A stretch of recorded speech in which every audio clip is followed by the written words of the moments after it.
Good evening. Welcome to another episode of 758 Sports Talk with me, Kenson Casimir. And of course, we didn't have a show last Monday. It's the Monday holiday.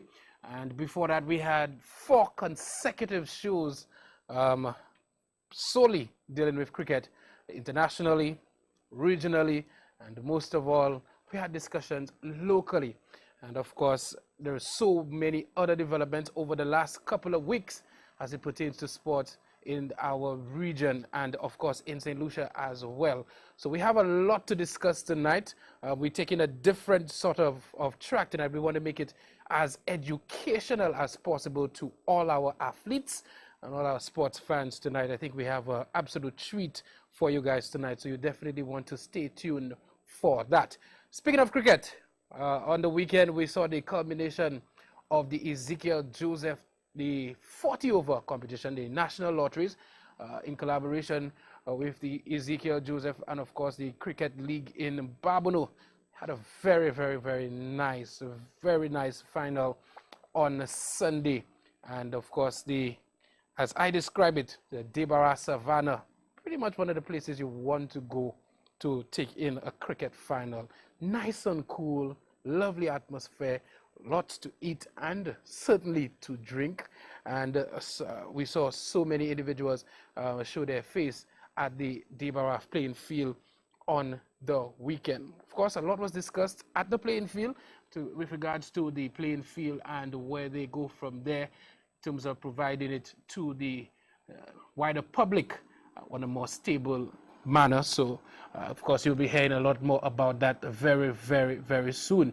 Lovely atmosphere, as I said. If you were in the Barbono area, let's just say you were Balata, you were Union, and you were anywhere near Foasson, Caron, you were anywhere in that area, Lague, and you did not come to the Debarra playing field last night, I really don't know what you're doing. I mean, I just don't know what you're doing. Really nice atmosphere there, and of course, we have the pictures and images for you from the final of the 2019 Ezekiel Joseph 40-over cricket competition. Let's take that in.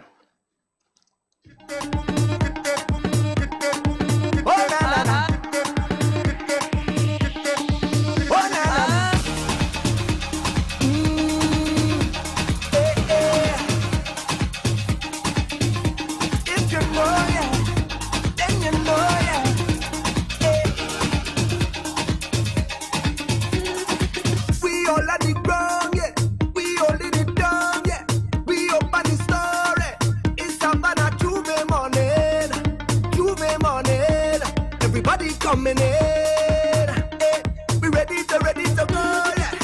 We gon' make them jump, we gon' make them turn up, we gon' make them whine, we gon' make them free up. It's the place of Bacchanal, in this sweet botanical, this carnival. I want you to find your way, everybody on stage, oh God, oh. If you're coming down from the mountain, oh God, oh. When the rhythm beats in tongue, see me jumping on the savannah.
some of the images there from the Deborah playing field. Lots of excitement over there in that Barbaro community. A very, very good final. Now, let me tell you guys something in the Deborah area. You all need to ease up on me a little bit because I'm one person. I got to the playing field at about, I think it was after 4 minutes to 5. After 4. And everybody was like, Kenson, you late. Kenson, you late. I said, you know what? I need to address this on television so that we get this straight. All right? I am one person. The final is a whole day affair, a 40-over cricket competition. Y'all really expected me to come to Deborah at 10 o'clock. Y'all really greedy. I mean, there was under-19 cricket semi-finals being played at the Bindu Philip Park, the South Castries and Soufriere. Very nice game being played there. There was football at the Corinth playing field in the Northern Zone under 13 division. And of course, a myriad of other activities that requires attention. I had two options. I could have come to Deborah at 10 o'clock since all of you guys were saying I was late. I could have come to Deborah at 10 o'clock and I could have left and then have gone to all these other sporting events. And I would have never made it back. Would you guys have preferred that? Or for me to come and capture the images towards the end and get the trophy presentation and the comments from the parliamentary rep, the organizers, National Lotteries Authority, and of course the vice president of the St. Lucia National Cricket Association. By the way, I'm telling you all, giving you all advance notice that this is my so sad moment of the week. Mr. Alcindor saying, you did not lose, but you lost. We'll get it back. And Mr. Matre coming afterwards to say what, to provide that correction. So very, very nice activity over on the weekend. Now, they've already asked everybody to brace themselves.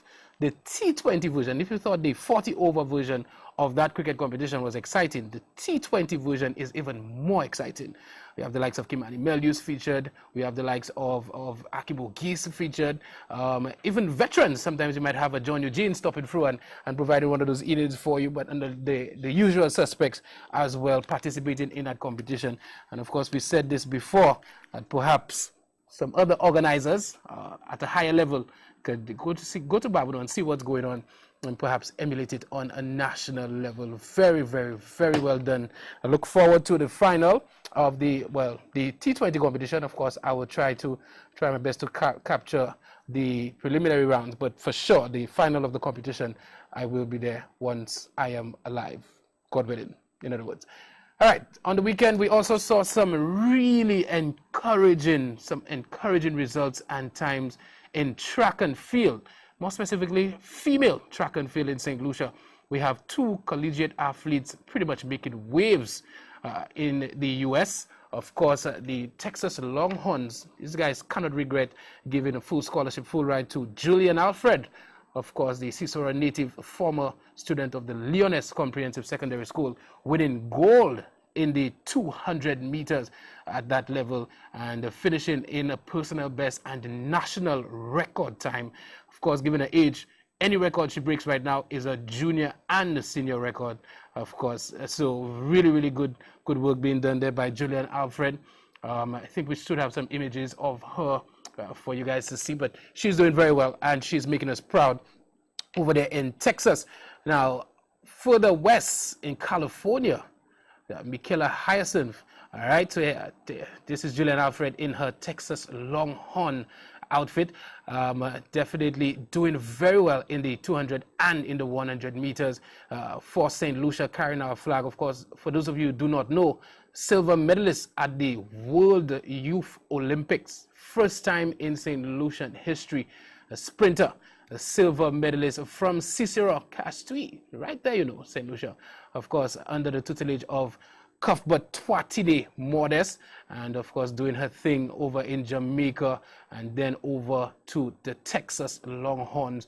Pretty sure her coaches and everybody will be satisfied with how humble this individual is, making St. Lucia very, very proud at the collegiate level, and at the age of 18, breaking the senior record in both the 100 and the 200 meters. And guess what? The season has only just begun. We haven't even gone into the summer yet, where she's expected to be even better. Very early days in the season for her over there in Texas. All right. And then in California, we have Michaela Hyacinth. I don't know what juice they give them at Leoness Comprehensive Secondary School, but we seem to be producing those world-class athletes at Leoness Comprehensive Secondary School. The first St. Lucian to make it to the semi-final of a world event in the sprint at the junior level, and she ran the 100 meters. She finished in a time of 11.61 seconds, the fastest time she has ever done it in. Of course, we have that race. I think we have that race. I think we could go to that race right now. Is that it, Junior? Yes, let's take that in.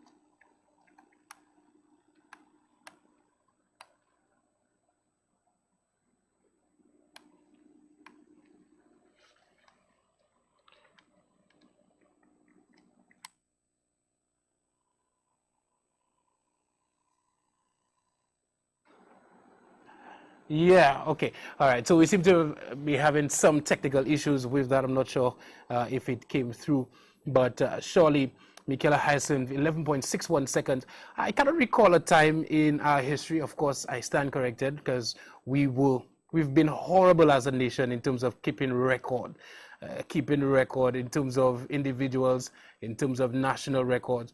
I cannot recall a time in my lifetime where we have two individuals absolutely taking the collegiate track and field season by storm at that level. Two individuals, sub 12 female athletes who are doing very well, national records being broken every weekend now. Julian Alfred has been pretty much setting a new mark in track and field in the sprints for St. Lucia, and we have two individuals.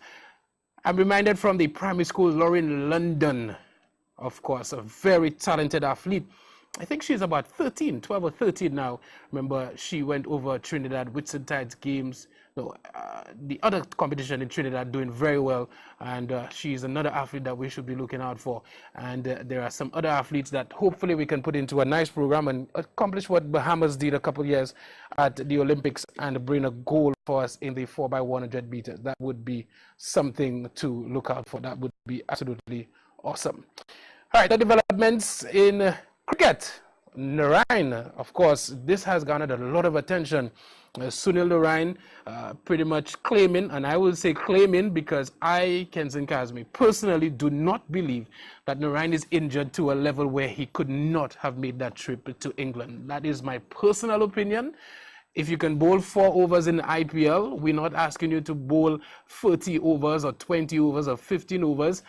Sunil Narain bowling 4, 5, 6, 7, 8 overs for West Indies would be better than Ashley Nurse bowling 1,010,000 overs any day. I would take Sunil Narain bowling 4 overs for me anytime. And Sunil Narain pretty much still full-fledged, doing it looks 100% at the IPL, but expressing to selectors that he is unavailable because of an injured bowling finger.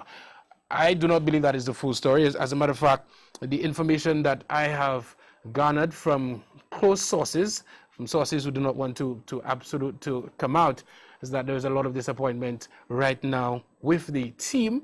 And if you go on social media and you follow closely what's been going on, the selection of that World Cup team calls a lot into question, a lot. Kieran Pollard was left out. For me, give me Kieran Pollard every day, 7 days a week, twice on Sundays, than Carlos Brathwaite, except for that one over in the World Cup. And I saw something on Facebook, somebody saying we have to blame Ian Bishop for that because he said, remember the name. And it seems like the selectors cannot forget the name of Carlos Brathwaite. He has done absolutely nothing, in my opinion, to warrant his pick on this World Cup team. For those of you who make the argument, oh, well, Pollard is not a T20 player, and Brathwaite is? He's not a 50-over player. I mean, Pollard is not a 50-over player, and Brathwaite is. I would take Pollard any day and twice on Sundays. In addition to that, I personally, well, I've said my piece about Rovman Powell and Ashley Nurse. I personally prefer Rovman Powell any day as well. And in addition to that, we have two pace bowlers that I'm very concerned about. Kemar Roach has shown no ability to sustain any sort of preservation, his ability to actually last through a series for years. And I guess my guest tonight will tell me a little bit more on why it is that our pace bowlers seem to break down every series. We went with Kemar Roach, no problem. I mean, definitely a bowler that could, once he's at his best and is fit, does very well for West Indies. And Shannon Gabriel, another individual, world class, top class, but they break down all the time. So like I was explaining to some individuals at the barber shop, we could pick a 11 from the 15, and that 11 could do very well, take us very far.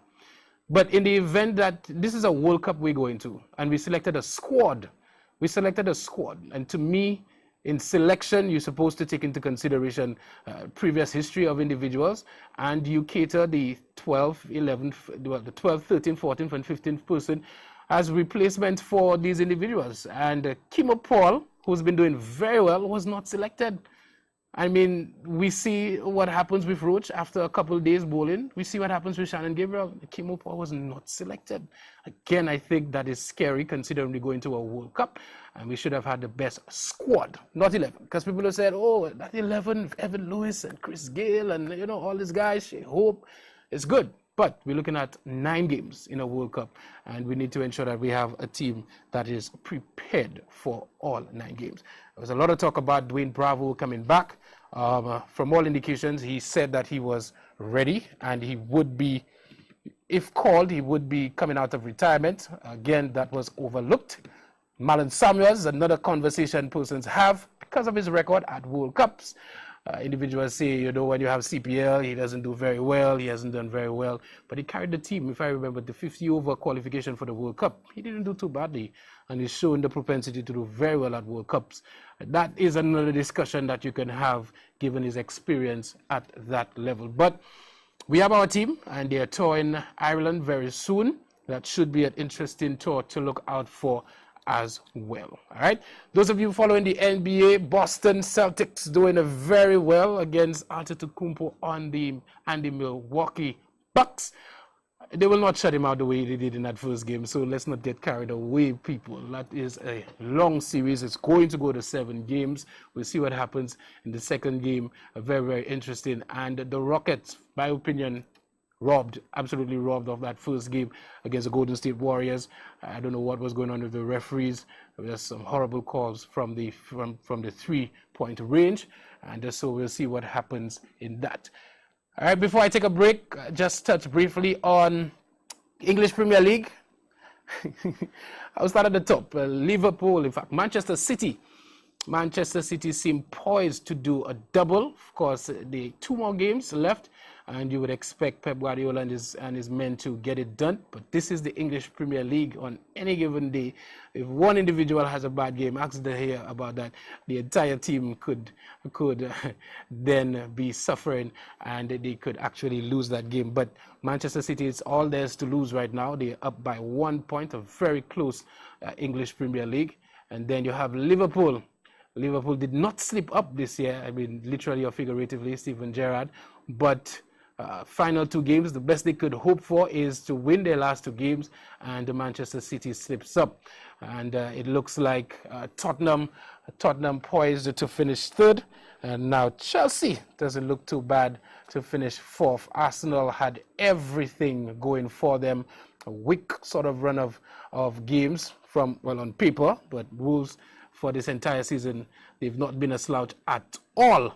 They've been doing very, very well. And then Leicester City, another team that has been doing very well on the day. That's the middle tier teams. Arsenal unable to do very well against those teams. And now we see them falling out of Champions League places. Also, Manchester United, Paul Pogba, all that talk about Paul Pogba and moving to Real Madrid. it really seems like that is the course of action he's going to take. I just believe next year we'll be talking, and remember today, 29th of April, when we said he's going to go to Real Madrid. It just seems like he really wants to do that. So we'll see what happens in the final analysis. All right. So we'll take a break. When I come back, I have two doctors in the house. We're going to have a very educational show tonight. Grab your pen, your paper, grab your phones if that's how you take your notes, because I have a lot of I believe interesting questions for these individuals. Call a friend, tell a friend to tell a friend. We are on Facebook, on the St. Lucia Sports Online on Facebook, and of course we're going to continue our discourse when we get back.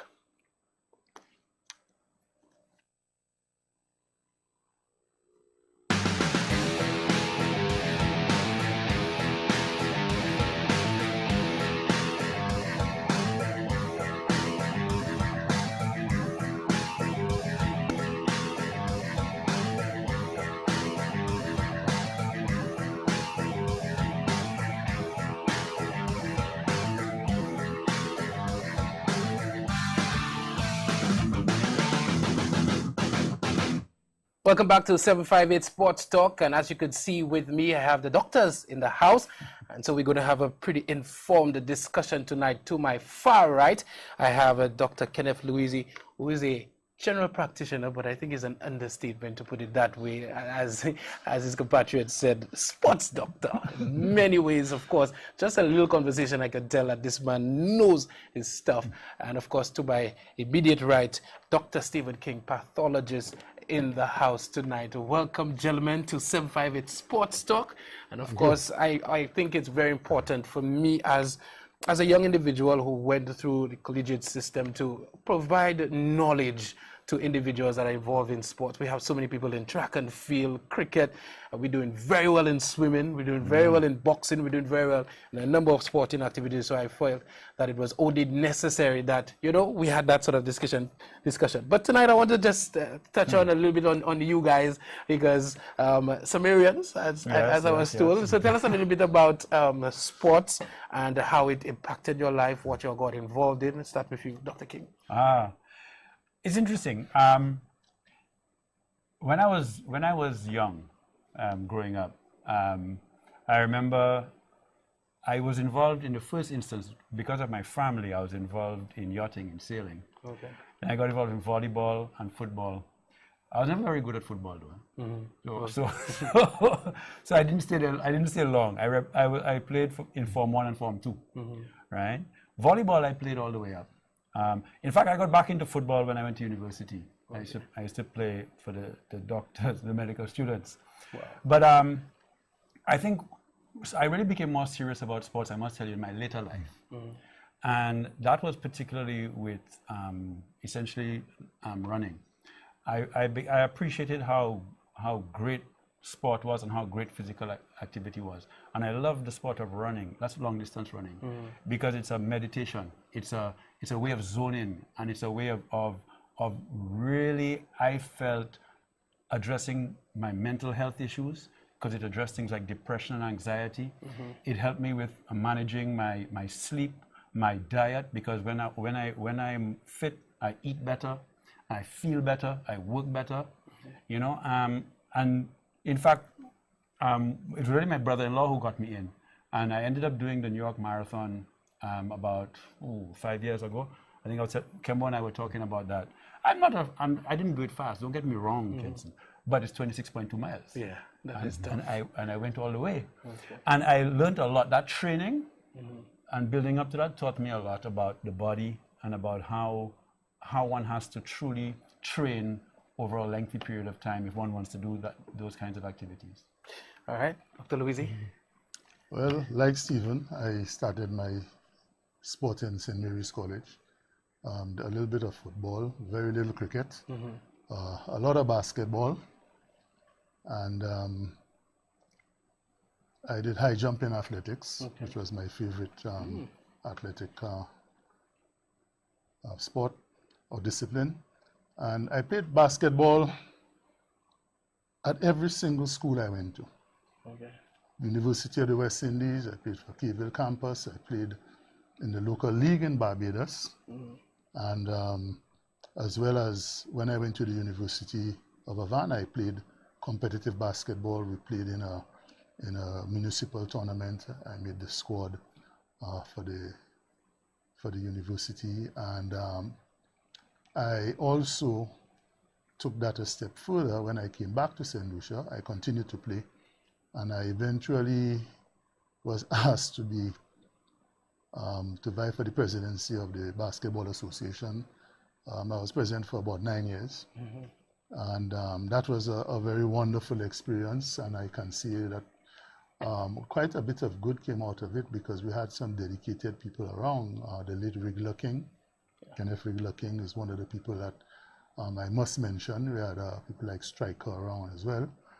I.S. Hippolyte. I also was president of the the Boxing Association for 2 years, and a vice president of the Swimming Association for 1 year. So from an administrative point of view, I really do have a little bit of experience, and in particular in boxing and in basketball, I can say we really did a great job. And I say we because it's not a one-man show. It was a team of us that worked diligently, a small group of us. Of course, the executive always petered out after a while, and you were left with 2 or 3 people that you could really depend on. And just to name a few of the accomplishments around that time, I would say there were basically 3 of them. The secondary school tournament started during that time, right? And it's still ongoing up to now, bigger than before. We started with 5 schools. Now you have 2 levels, you have under 16 and over 16. And then we got a couple of FIBA trained referees on the ground. And at one point in time, we had about 5 of them, more than Barbados, including 2 females. And a lot of people do not know that, but these referees did not only officiate at the Windward Islands level and so on, but they actually officiated at the international level, right? Doing games in Mexico for the region and in Spain in 1 or 2 instances. So these are stories that are untold, and all kudos to those referees, right? And the other thing that we emphasize on, other than local tournaments, because we had basketball played in every single district at that time, right, is establishing links so we could get the basketballers who were qualified scholarships. And then for me, that was the crowning moment. Among the first persons, if not the first person who went out, was Marcellus Steed, Bax, and he's back here now, and we had a number of other basketballers. But the beautiful thing about it is that a few of them, including Steed, who's back in St. Lucia, have continued to work with some of our younger basketballers and trying to get scholarships for them. And I recall sometime last year we had a discussion, and he was telling me about the work he was doing and some of the other guys like Yogi and so on. And he said he tried to quantify over the years the amount of money or the value of the scholarships, and it was in millions of dollars. Wow. Simple as it may be seen, but it touched me because I said, well, here's something that started with a spark. And you have almost every year guys being recruited, and there's no big flair about it.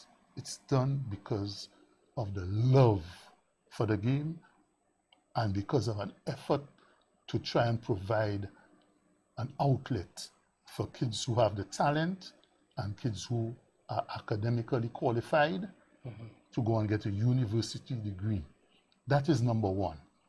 If they make it to the pros, that's a feather in the cap.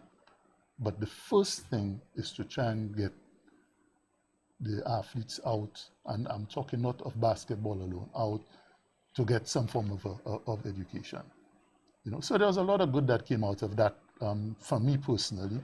I feel, a sense of gratitude because, a spark was lit and it, you could imagine millions of dollars in scholarship money, right? Got somewhere. That is amazing. I mean, I don't know the numbers in terms of number of kids, but I would easily say it's probably going over 50. Wow. Right? In the boxing, as a president of the Boxing Association, I was kind of coerced into doing that because the president left and Red Sparrow pushed me a little bit, as usual, And had a wonderful 2 years. We did quite a bit with Sheikhs coming on board and, taking it from there. So, I really have enjoyed my involvement in sport. And that's just one aspect of it. The other aspect is dealing with athletes, working with athletes, working with different sporting associations, both local and international. It's almost like a university. You learn a lot. Absolutely. By the interaction, the question, the discussion, you really put, and I try to apply that to my everyday practice, whatever I learn. So both from a professional point of view and from the point of view of my own edification, if you want to call it that, I can't say that I have regretted it at all. I've given a lot of voluntary service, but the rewards have been for me much more than that. Working with kids, talking to them, and of course I'm involved in anti-doping. Yes, we will get to that. We'll get to that. But I think I want to start on the ground. And when I say on the ground, literally what grows in the ground. And what I find a lot of my peers, even growing up and being involved in sports, they tend to use quite a bit. I want to talk about marijuana and sports for a little bit, because we have a lot of our athletes, a lot of our footballers, a lot of our cricketers who, enjoy a spliff every now and then. What effect do you guys think it have? Well, no, because obviously you guys do all the logical research and everything, empirical data. What are your opinions on marijuana as it is used in sports sometimes? I don't think that any athlete should smoke. Okay. I think that smoke has a number of toxins in it, and it does compromise your airway. You'll hear people say that cannabis opens up the airway and reduces airway resistance. There's some truth to that, but the truth is it also creates inflammation and therefore also blockage. So whereas you may get a temporary airway dilation, you'll get a more permanent airway blockage. And you'd appreciate that every athlete, no matter what your sport is, being able to breathe and get maximum airflow into your alveoli, which is the lowest part, right down deep in the lung, is one of the most important things you need to do. So I would tell every athlete, don't smoke. Now, can cannabis be used in other ways, such as oil, and you drink it, or tea, and you use it to rub areas and things? So that's a different thing. And I mean, it does have anti-pain, analgesic properties. It does have anti-inflammatory properties. So I think, although the research is yet to be done, I think those uses of cannabis may prove to be promising in the years ahead. But smoking, no. Yeah, well, I support that argument, and I'd just like to expand on it a little bit, because what I've realized is a lot of people smoke marijuana mixed with tobacco. Yeah. And you can get COPD, chronic obstructive pulmonary disease. So there is that danger as well. But just, to just make that point. But I'll take what Stephen said a step further, in that other than the effects on your lungs, marijuana does have other effects that are not the best. Paranoia and psychosis being two of the common effects. And if you're going to be participating in sport, you have to be very cognizant of that, because it's not marked on anybody's face who will be paranoid and who may be psychotic, right? And very few people may be, not very many, but you know, it is one of the problems, and that is one of the reasons why marijuana is banned in sport during competition, not out of competition. Out of competition, it is not tested for, but in competition, because you never know what's going to happen. You have somebody who's impaired, so to speak, or high, and it can affect your judgment. Yeah. Some people can smoke and they can do everything normally. Some people can't. All right. There are lots of studies that WADA has done, the World Anti-Doping Agency, as it pertains to that. So bottom line, if you want to be an athlete, you got to take care of your body. You have to be healthy. You got to treat it like a castle, a real castle. You got to eat well, sleep well, train hard, all of those things, and keep away from anything that is toxic to your system, in particular substances that are on the banned list, because they are banned not only because they may be performance enhancing, but they are banned also because they are detrimental to your health. If you have a healthy individual taking substances that are used in medicine for diseases, you know, it will affect you. And I'll just use a simple one. If you have a diuretic that is used to lose weight in a bodybuilder, it can affect you to the extent that you can get dehydrated, it can lower your blood pressure, you can get a stroke. Simple as that. Okay, and there are others as well that I will not go into because it's a long that alone is a long discussion. Okay, Yeah. but I just wanted to make a point. Yeah. But I think it's an important point, he makes, Kenson, in that, you know, the best way to train and the best way to handle your body is naturally. You know, do the hard work, do the time, and your body will reward you, right? The shortcuts don't work, right? So a lot of the performance, people talk about supplements and performance enhancers. I was about to go there because you talk about shortcuts. So I want to just channel that discussion. Creatine, protein powders. What are your opinions on these sort of things used after workouts, during workouts, and do you consider these things, which creatine naturally forming in the body, do you consider the usage of the additional powders? Do you consider those things to be unnatural, or is it something that athletes should do a little bit of? Even natural things taken in unnatural quantities becomes unnatural. Okay. All right. So let's take creatine for a minute. Creatine, yes, the studies that I have looked at say that creatine can work for what you would call explosive type action. So sprinters, weightlifters, that snap jerk movement. For endurance, no, doesn't work. So creatine actually increases the ATP in the muscle fibers. That's what it does. That's one of the things it does. But it's not the benefits you get from creatine. I don't think are really worth it. There's truly not much benefit. Anything you can get from creatine, or you think you can get from creatine, you can get from training. Right? So if you want to improve your fast twitch fibers and you want to improve your explosive capacities and your sprinting, your training will do that. You don't need creatine for that. You mentioned protein powders.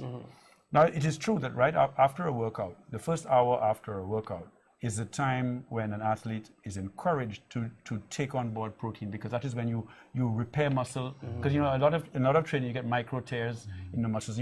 And so protein is important.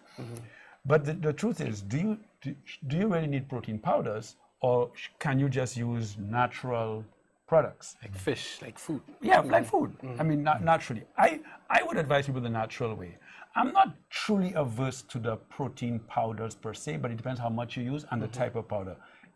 But to me, I would prefer natural proteins rather than any of the synthetic powders.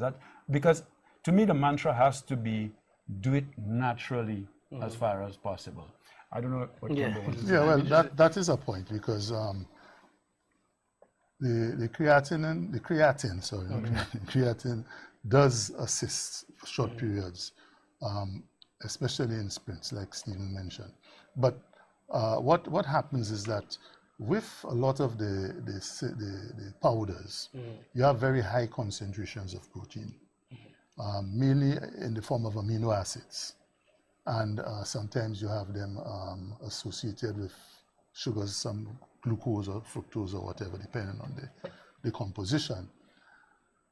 You can benefit from them in the first hour. But there's also literature indicating that they can increase dehydration, right?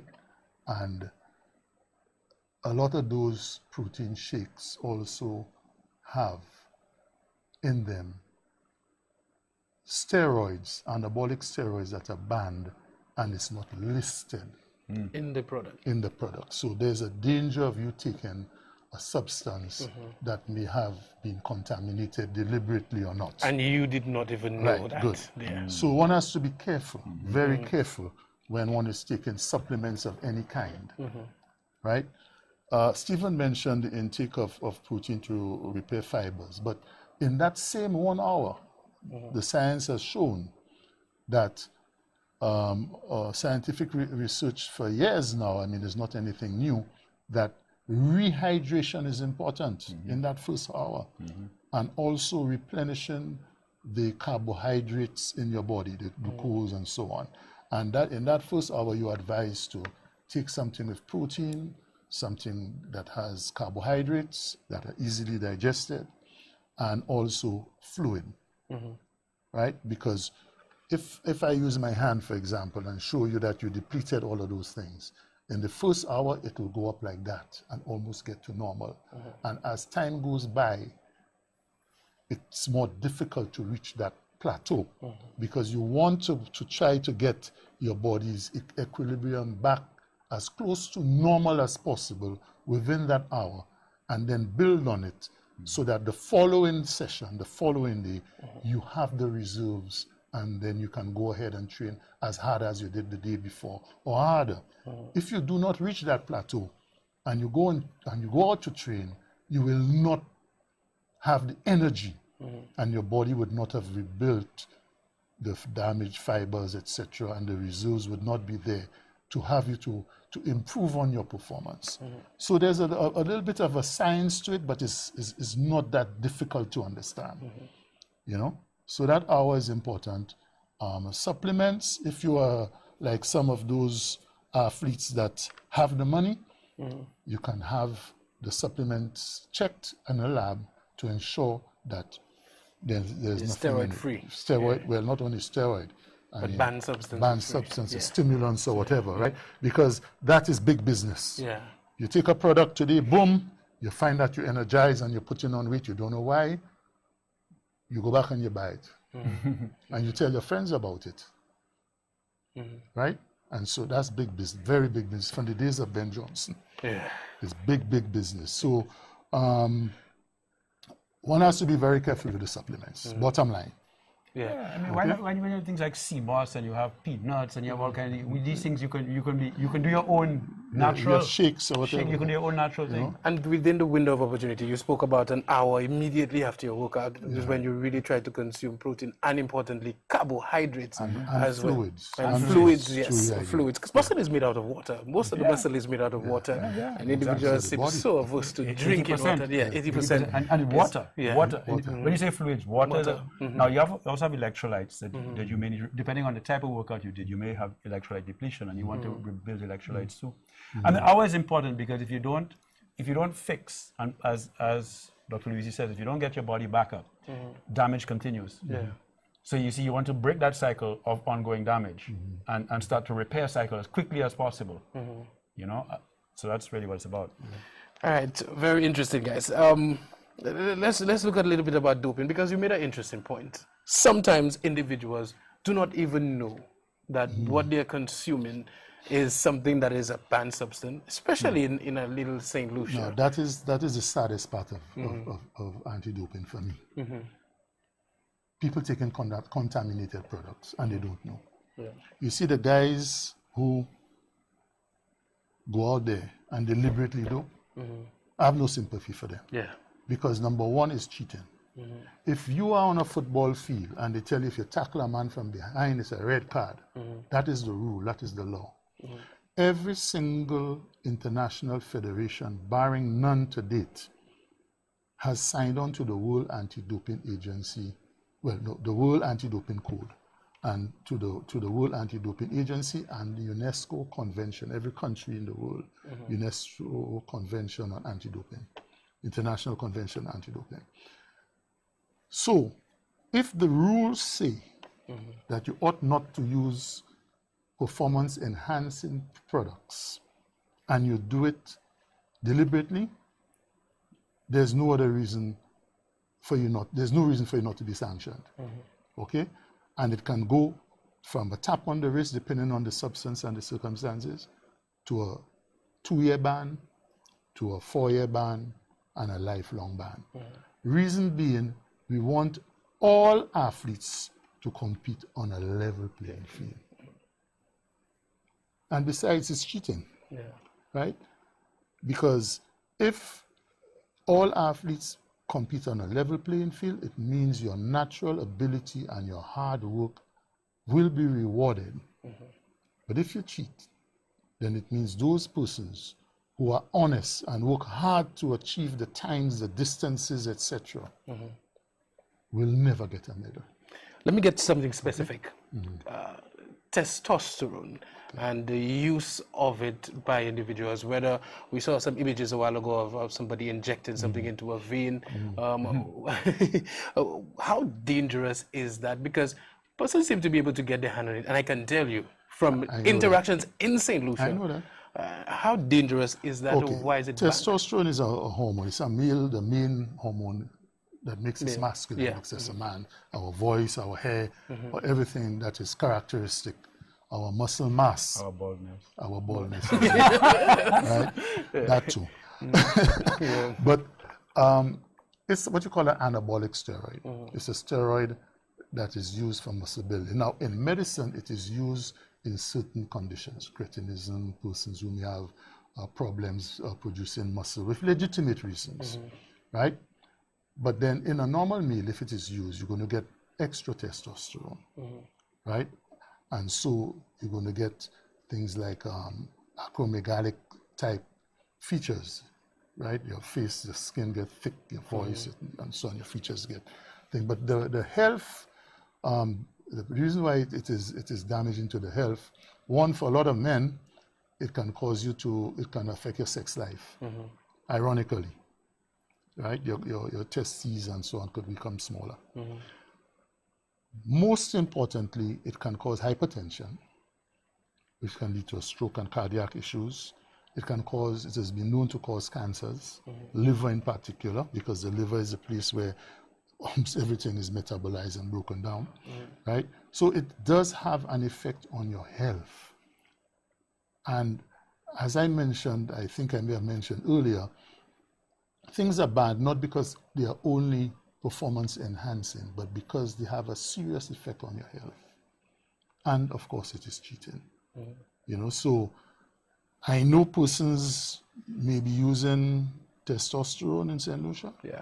But the facts, the history of athletes who have voluntarily said, yes, I did use anabolic steroids.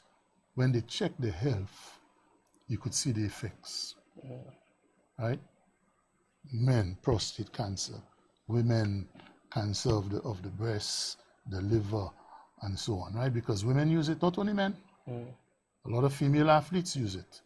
Well, not a lot, but female athletes do use it, some of them, right? Not only the testosterone, but other anabolic steroids that are analogs of the testosterone.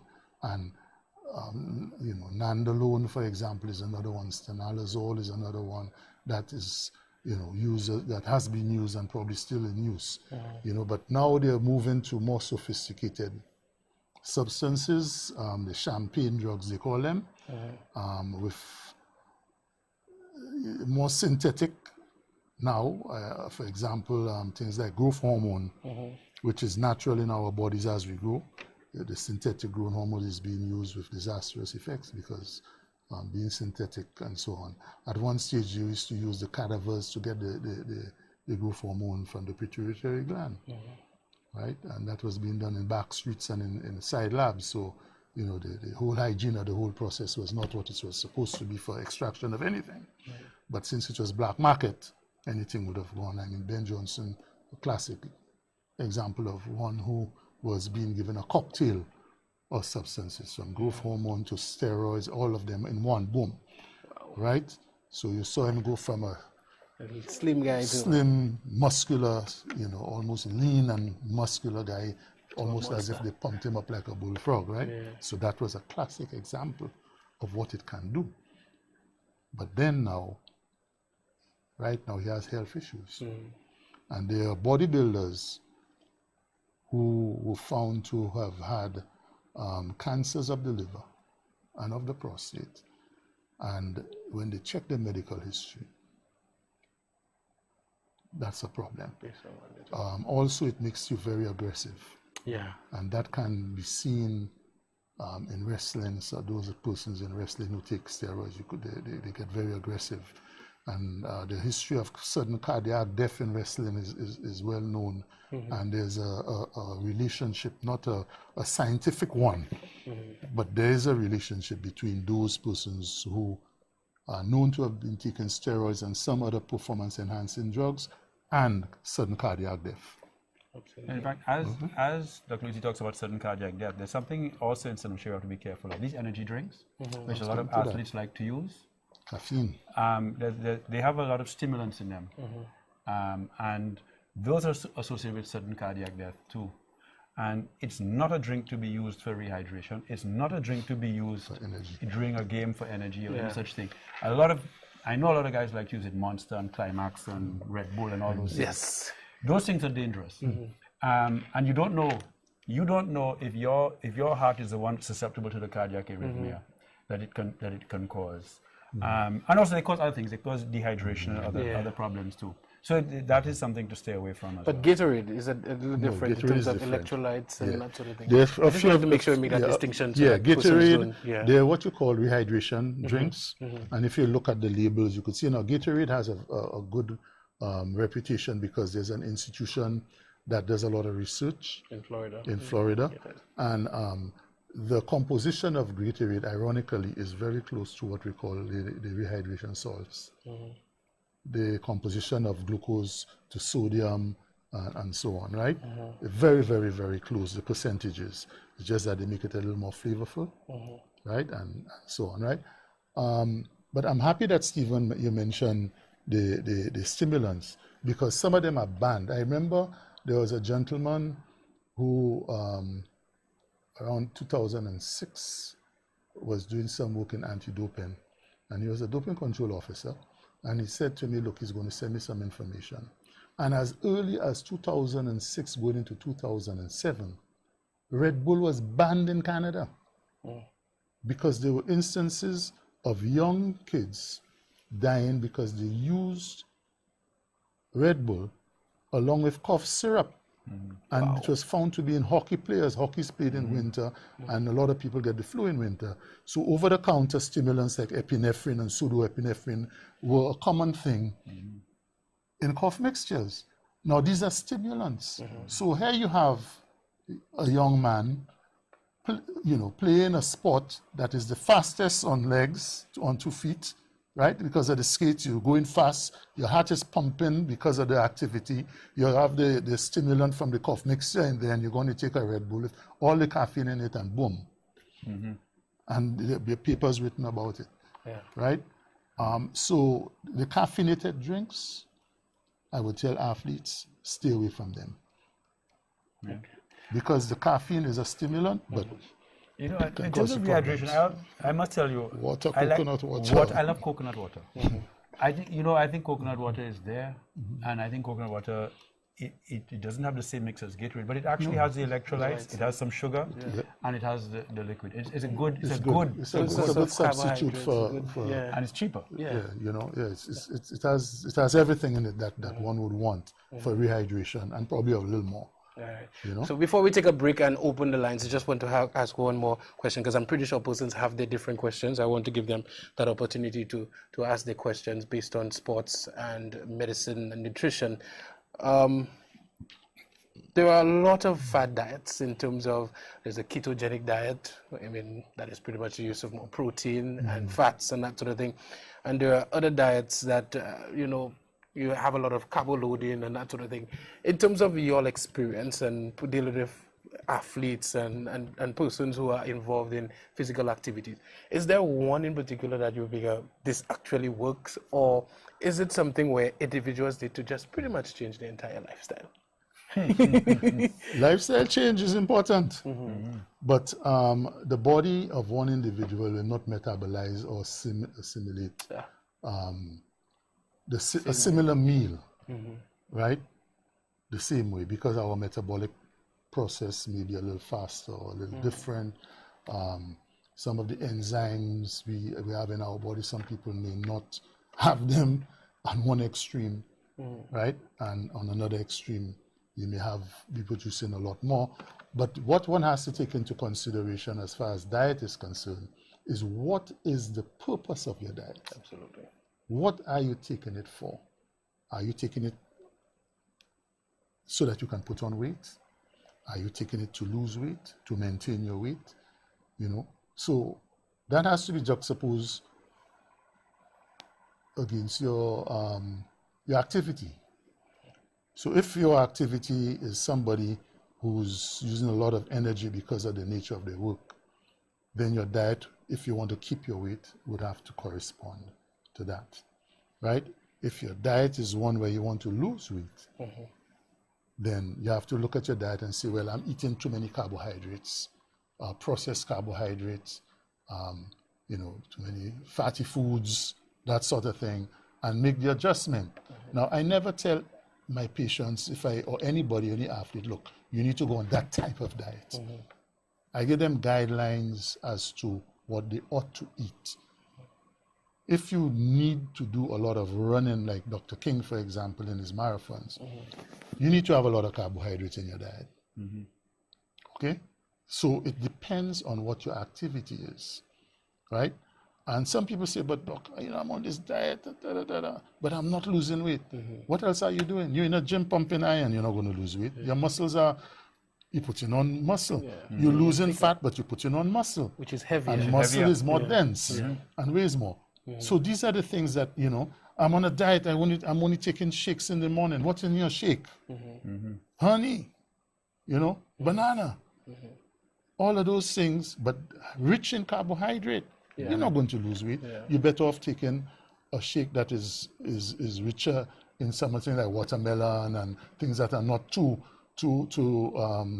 the carbohydrate index is not as high. Fibrous and so on. So, one has to be sensible. And there's no magic about it.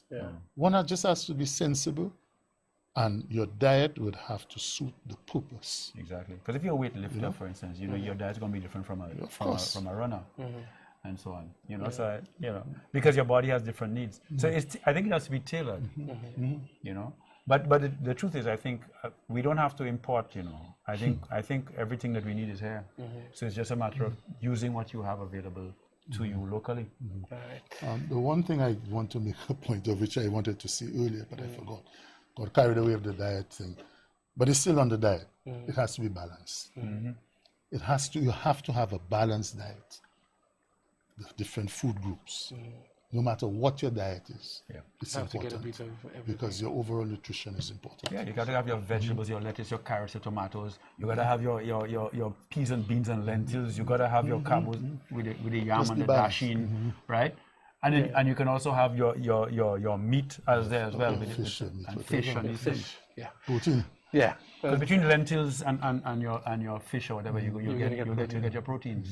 Yeah, so a lot of calculations have been done in terms of macronutrients, your fats and oils, your protein, your carbohydrates. But we will definitely take a break. We need to take a break. We'll take our final break. When we come back, we'll look at some of your messages at 4880929. And of course, we're going to open the phone lines. This is your opportunity. You have doctors here for free. Just the call. You begin to ask them questions based on anything to do with nutrition, anything to do with sports, in terms of, we didn't touch on injuries and the biomechanics of individuals in terms of sports as well. So we'll get back, when we get back, we'll touch that. There's so many things we can discuss, but we'll be right back. Stay tuned, St. Lucia.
All right, welcome back to 758 Sports Talk. Of course, you can send us messages on Facebook. You can also send us WhatsApp messages at 488-0929. We have a number of messages on the platform already. And of course, you could call 451-9788 to ask your questions live. All right, we're just going to go straight to the platform. Somebody says, wow, this is so informative. I wondered about using creatine and the effects on fertility in females. Not sure if there's any research. Have you seen any research on that? No. I don't think it would affect them too much because it's a natural product, but I have not seen any research on that. Me neither. Yeah, I've not heard anything about that as but well. the anabolic steroids for sure. You have to stay away from those. yeah. Those will affect your fertility. Yeah. I will admit. And androstenedione, which is the other one that they use in which is okay. the one that the adrenal one that breaks into testosterone. Yeah. All right. Somebody asked on what number can I ask a question? This number right here, 488-0929. All right. Somebody says both Julian and Michaela made it to finals of the 100-meter Carifta under 20 last year. That's very true. And great show. Very informative. All right. Somebody says, good night. Not sure if I missed it, but can the specialist on here speak to creatine in the whey powders and other stuff we abuse at the gym? This is one of the first questions I had, and we actually dealt with that. So listen, here's something for you. The show is on Facebook, so you can always go back and look at it on St. Lucia Sports Online, and you can hear some of the discussion we had on the use of creatine and protein powders immediately after a workout. All right. Somebody says, since you have the doc, question to them: do they think that ambulance and first aid responders have enough qualification to be the medical officials at sporting events, given the type of injuries that happen in the sporting events we have in St. Lucia? We'll get back to that. Very good question. We have our first caller. Good evening, you're live. Go ahead for contribution. Yes, good evening, gentlemen. Mm-hmm. Very interesting show. I have a little question, right? I have played some sports for St. Lucia. Well, tennis was my sport. And one of the things I found weird that helped me, I mean, even back in my days when I attended SMC, I used to mix Coca-Cola, your regular Coca-Cola, with sort of a 3-to-1 ratio with water. So 3 parts water to 1 part Coke. And I found that gave me a very good boost. So I wanted to know, sort of at my age now, in my mid-40s, if I'm doing a little activity, would that still work? Should I stay away from Coke? Because I know the caffeine stuff, and I don't know. Should I still, or could I still consider staying with that level of mix?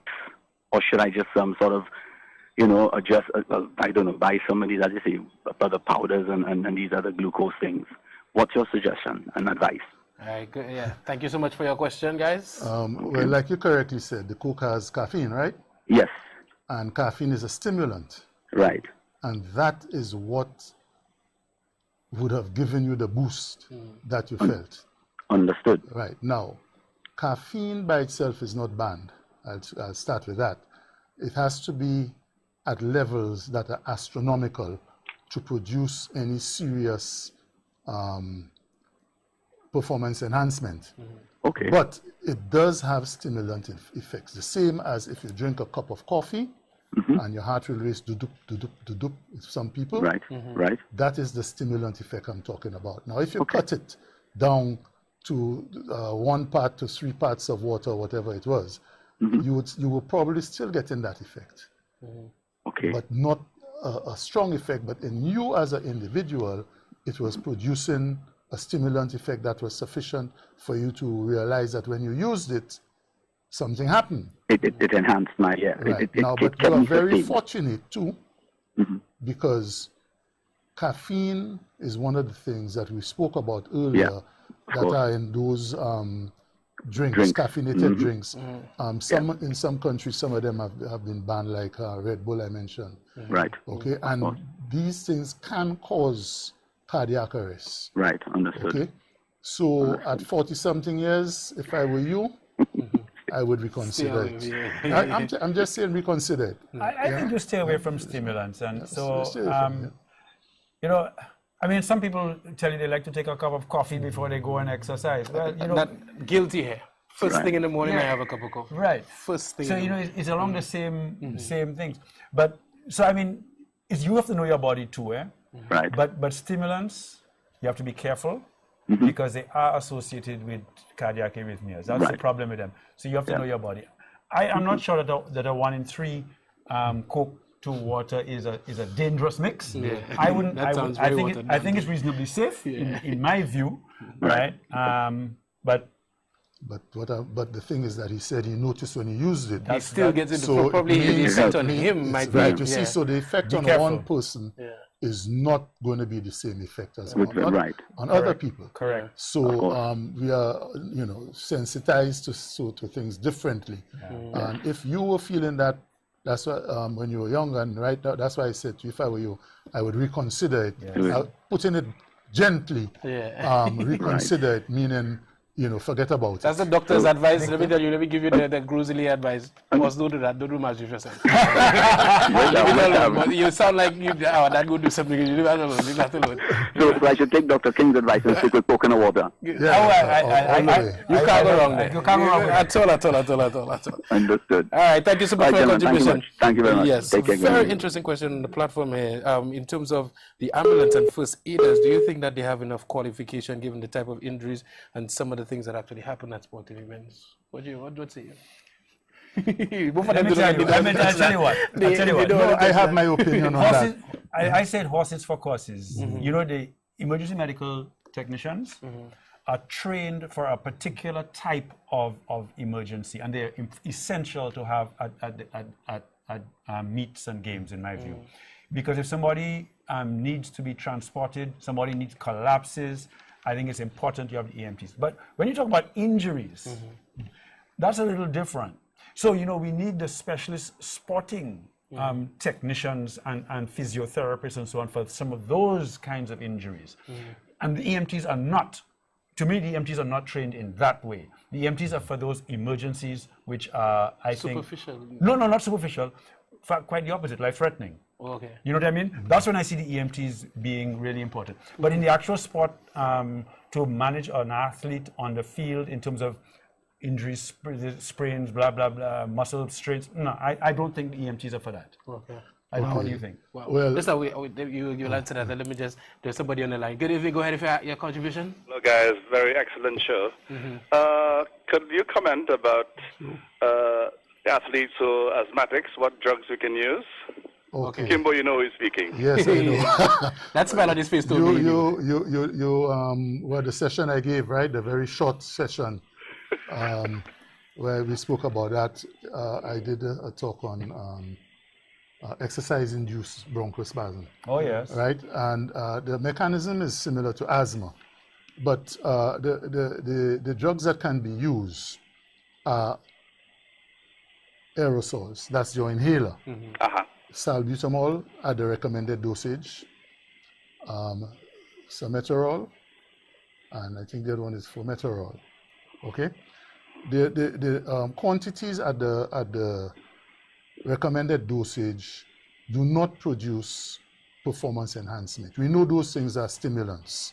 They can have stimulant effects. If you take them orally, the effect is totally different to if you inhale them. Yeah.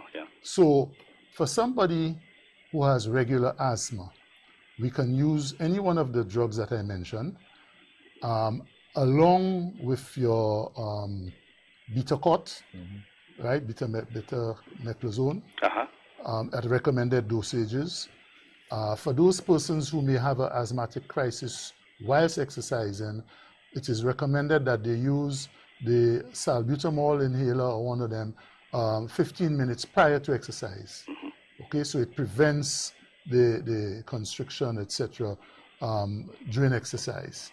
And persons with just straight bronchial exercise-induced bronchospasm or exercise-induced asthma, as it used to be called before, it works very well. The inhaler, the salbutamol or one of them, one of the ones we use for the stimulant, salmeterol or salbutamol. These work very well 15 minutes prior to exercise, and there are world-class athletes who have been asthmatic with exercise-induced asthma as well, and they have won gold medals. No. And they've never failed a drug test because they stay within the dosage. Okay, great. Okay. Right? Once you stay within the dosage, no problem. Nice question. Thank Okay, you. thanks. All right, yeah. thank you so much. Okay. Lady Jacqueline joined us to see one of them. One of them was asthmatic. Pleasure, Negosi. We have another question on the platform. As we know, injuries are part of sports, especially muscular strains. We know the method of RICE, RICE, but most times our athletes are administered the rubbing method. Ask Dr. Louisi to guide accordingly. Okay. I'll answer that very quickly and very easily. Yeah. So hold on, caller, right? Yeah, We do you there. yeah. Rice, rest, ice, compression, elevation, that's standard. I like to put a P before it. Price, protection. And so you must protect yourself from injuries by doing the right thing, using protective gear where necessary, and making sure you do the proper warm-ups, make sure you train properly so to minimize the possibility of injuries. Rubbing produces heat. For acute injuries, when you have an injury, you have bleeding, okay? Be it micro or more than that. So when you produce heat on an area of your body, you open up the capillaries, the very small blood vessels, and you get more bleeding, more inflammation, more swelling. And that's why ice is recommended, cold compresses. The thing about it is that we see it happening at every sporting event globally on the television. You see them putting ice, cold compresses. But yet still, our traditional thing is to go on a rub and use heat and so on, and you get the joints or whatever, the injured parts very swollen. Yeah. Okay? All right. Yeah, I mean, yes, caller, thank you so much for holding. Go ahead with your contribution. It will fall in. Good evening. Excellent program. Why somehow full this evening. Yes, but Doc, Dr. King, let me ask you, in the advent of an athlete, well, the boxing, walkers, joggers, is it necessary that you take your diet, or you have a full diet before, say, like an hour walk or 2 hours walk or jogging? Like a full meal? Yeah, a full meal. After? Or before? I'm asking. Not before. Actually, let me.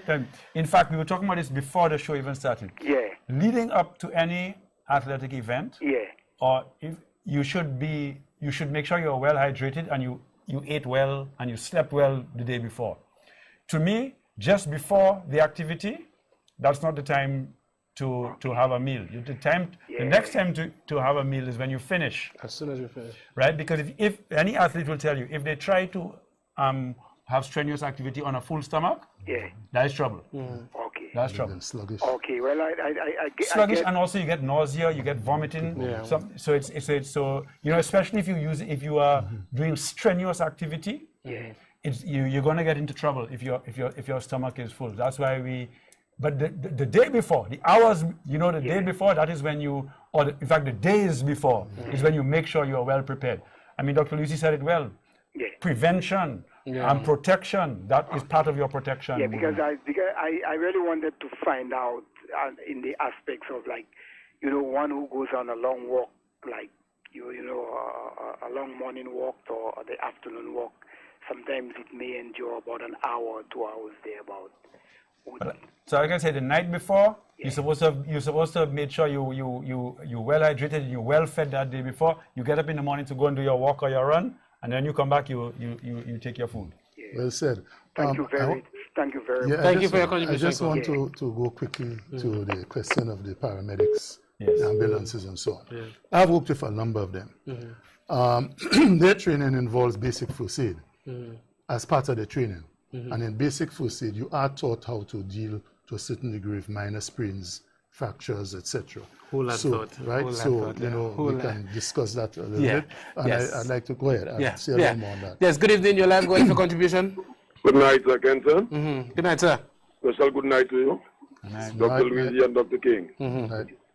Yeah, I just have a question. I am not sure whether that one is cultural, whether it's traditional, or whether it's scientific.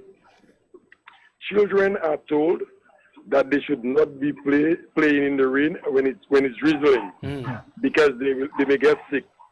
Yet still they can run about in a heavy shower. Explain that to me, please. That's an old wives' tale in my view. Let me tell you, a cold is caused by a virus. Flu is caused by a virus, not rain. So I have no problem with children playing in drizzle or rain or whatever. You know, I mean... That's just a myth. That's a myth. That's been there for But the only thing I'll say is when they get inside, dry them properly. Of course. You don't have to get cold. Just dry them properly. Dry the hair. So. All right. 1 second. We have another. Good evening, your life. What is your contribution? Okay. When I tuned into the show, I heard Dr. Louisi talking about those sports drinks. So I just caught the tail end of that conversation. But I know that at one time I didn't drink those Monsters and all those sports drink, and I knew I had a reason for not taking them. But I have found myself all of a sudden, from time to time, I drink them. So if I can just get a refresher of the contents of those things and why they're not good for some people. All right, Kola, I'll give you some advice. Go back on, you can, if you do not have access to it, get somebody and they could give you that information on Facebook, St. Lucia Sports Online, because there's a lot to discuss, so we don't want to go back into what we've already discussed tonight. Okay. All right, but thank you for your contribution. But simple, don't use them. Yeah, that's the long and short of it. Yes, you were talking about the ambulance. So, part of the preparation is in dealing with basic first aid, injuries and so on, right? FIFA has a wonderful approach to that. FIFA has what they call the on-field protocol for injuries. First of all, they want 2 ambulances with 2 teams. If you have 2 guys colliding, one team and 1 ambulance and 1 stretcher is a waste of time. Okay? And there's a protocol involved in the preparation. So what they do is you do the first part of it is your regular first aid, and then you go into what the FIFA protocol for injuries, etc. Right? So I will not say categorically that they are not prepared, but they would not be as prepared as somebody who has been trained to deal with those sort of things. But they do have a place. In our society in particular, I think it's very important that they are there. You know. All right, we have another question here. Somebody says, "Hi, good night. A very good program. I used to wake up on a morning and go walking, but I realized my body begins to itch unbearably after a while, especially my thighs. Is there anything I can do to stop this problem? Because I really want to do my exercising." No, that is something that happens to some individuals. Actually, the first time I came across it, I was at a sports medicine event in Barbados, and there was a marathon, and one of the doctors asked me to come along, and there was this young lady who was actually breaking out with a rash, and she says every time she exercises that happens. So my advice, take a non-drowsy antihistamine before you go walking, and if it happens after, you can take something like Piriton, but preferably something like loratadine, which is long-acting. Piriton does make some people drowsy, or Benadryl. Benadryl does make some people drowsy. But you take it before you go walking. If you're going to take a long-acting one like loratadine, which is Claritin, or one of those. Yeah, I was going to ask you to give us an example of a non-drowsy antihistamine. You can take it like maybe about 2 hours before, so it starts to act, you know, before you actually get out there and start to walk. But it's something that happens to some people. It has to do with your body composition and how it reacts to your perspiration and the ingredients of your perspiration. All right. Somebody says, good evening. Question to Dr. Louisi. It's evident that nutritional manipulation is integral for optimal athletic performance, and you are quite knowledgeable in that regard. I haven't heard any sports nutritionists in St. Lucia. Do you work with national sports teams? Thanks, Kenton, for having the doctors on the show to build awareness of nutritional manipulation. Dr. Louisi, I think you should work with our local sports associations to build this awareness and assist our athletes. Okay. We did speak about nutrition before, so we won't really rehash that whole thing, other than to say athletes should have a balanced diet. I'm going to emphasize that and re-emphasize it. As far as working with our associations. I've done a lot of that in the past. I've worked with almost every single association in St. Lucia, almost. Mainly at meets. I've traveled sometimes with some of them. I do not pretend to know what to say. I know what I don't know. I'm not a sports nutritionist, but I do know something about nutrition and sport. So one would have to get that individual involved in sport nutrition. There are nutritionists around who can assist. And if you just ask around, you'll find out I've worked with quite a few of the sporting associations, football, basketball, cricket, one time volleyball. I think that person is asking for you to happen now, eh? No, I can assist, but you know, there's Dr. Tobias as well who can come on board and assist. So, you know, ask around and you'll get some help. Yeah. All right. So we out of time. So what I'm going to do, I'm just going to read the messages because some of them are questions. So we're going to do like a lightning round. All right. Is there any cure for COPD? Nope. That's what I thought. All right. So, hi, Dr. Louisi. I pick up a knee injury resulting in pain and sudden weakness after running and jogging. What can I do to remedy the situation? Presently rubbing Voltaren Trail. You need to check your doctor to find out exactly what's causing that problem, and then take it from there. Okay, whilst running, I feel pain and tightness in both legs above the ankle, Dr. King. Above the ankle at the back? Outer. Person says outer ankle. Oh, let me tell you. Ilioban. Yeah, I think what it's important you do stretches, and you stretch out those legs properly. Is before and in fact after, right? It's also important when you're going to run, do some warm up. Even I like to do a little warm up even before I do the pre-stretch, just to make the muscles a little warm, and do some dynamic stretches. But it's important you get the right stretches to stretch those areas where you're feeling those pains and the tightness. Yeah. All right. Somebody says, "Hi Doc, nice to see you on the show. Interesting. Thanks for all your assistance." All right. Somebody just said Kenton. I don't know what they expect that to be. All right. Okay. So other questions on Manchester United Premier League. All right. So I can answer those questions when I get home. Yeah. We're out of time. Last words from you, Dr. Louisi. Thank you for having me here. I never fail to enjoy this kind of interaction. You know, whether it be in an environment like this or when I talk to athletes, it gives me an opportunity to share and to answer questions. I thoroughly enjoyed this session. Thank you very much, and thanks for the questions to the audience. I'm pretty sure they're going to message me and tell me very interesting because they had so many questions. And there's a lot more I'm sure that both of us can share with you. So what I can say. Thank you very much. Yes. Yeah, thank you, Kenson. Thank you, viewers. Thank you, DBS. One thing I'd like to say is I really think that sport is so important for healthy development of an individual, the society, and the country. And Dr. Louisi said it earlier about scholarship. I mean, the power of sport is amazing. And I really think that we are not doing enough in this country to promote sports and to recognize sports as a major pillar of development and for health, economic, social. You know, sport does so much to build relationships, build social cohesion, build a society, as well as making individuals healthy, especially when you approach the sports the right way, as we've been talking about. So my plea to the policymakers is put sports as a priority on the national agenda. Very well said. Thank you so much. I actually share those views. Thank you so much, Dr. Louisi, for coming on board. Dr. King, thank you so much. And of course, thank you, St. Lucia, for your calls, your messages, your questions.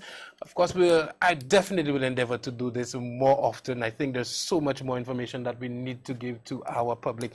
And I just want to encourage people, read. It's all there. Read, and the next time you come across a question, write it down. And of course, we will try our best to bring them back as soon as possible. These guys are very busy, and they jumped at the opportunity, and I'm very, very happy to have you guys tonight, okay? On behalf of our entire sports team, I'm Kenson Casbury. Enjoy the rest of your night. Bye-bye. Yes, bro.